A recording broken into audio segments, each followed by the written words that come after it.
तर माझी एक इच्छा आहे की आपण प्रायोगिक तत्वावर शेतीचं मोजणी करायला पाहिजे एखाद्या गावाची, जेणेकरून की त्याच्या सीमा निश्चित झाल्यानंतर शेतकऱ्यामध्ये वाद होणार नाही आणि रस्त्याचे पण प्रश्न सुटले जातात. तुमच्या गावात मी टीम पाठवतो या आठवड्यात.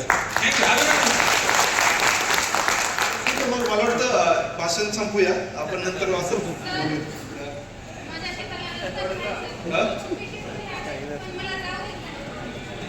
टोकन करा, आंतरपीक करा.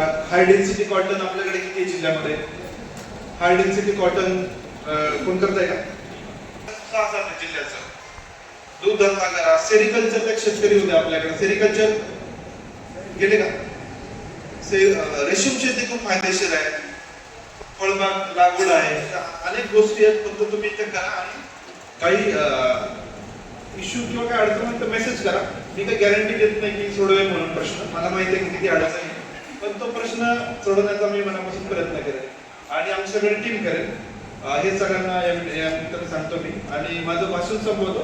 प्रश्नोत्तर आपण नंतर घेऊ.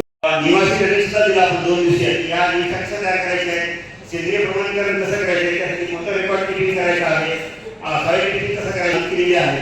दुसरा महत्त्वाचा गोष्ट आहे यामध्ये की आपण जैविक तर हे जे सेंद्रिय माल आहे, हा सेंद्रिय माल या मालाची प्रचार 50,000 रुपयाला सपोर्ट करतोय. त्यांनी त्यांच्या कंपनीच्या वतीनं त्यांच्या कंपनीची त्यासाठी 50,000 रुपये प्रति कंपनीला दिला आहोत.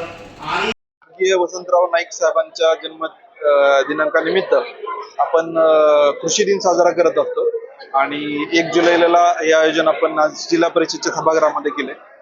त्यामध्ये प्रामुख्याने आपण जे राज्यस्तरावर किंवा जिल्हा स्तरावर ज्या शेतकऱ्यांनी चांगली कामगिरी केली त्यांचा सत्कार केला, काही लोकांचे मनोगत ऐकले.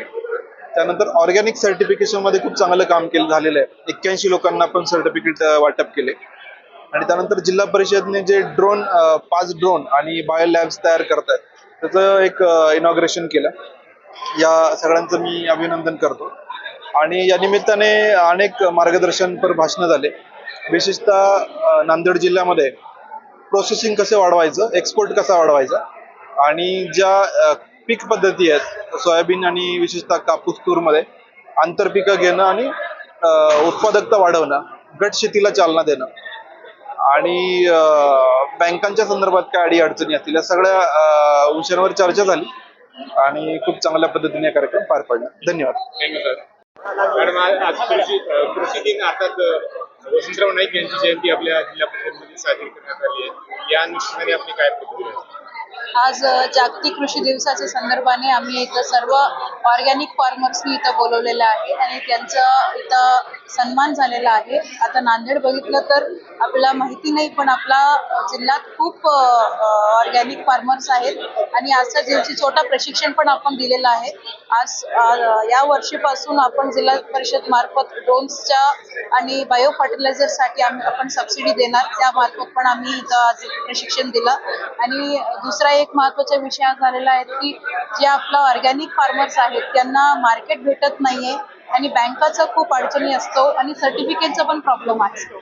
आणि आजच्या आपल्या प्रशिक्षणमध्ये या सर्व 3 प्रश्नाचं आता मला वाटते की उत्तर त्यांना मिळालेलं आहे आणि कॉन्टॅक्ट जे पर्सन असतो त्यांचा कॉन्टॅक्ट पर्सनचा पण आपण आज कॉन्टॅक्ट दिलेला आहे. त्यामुळे त्यांच्या अडचणी कमी होऊ असं माझं अपेक्षा आहे आणि मला वाटते की ते होणार पण आहे.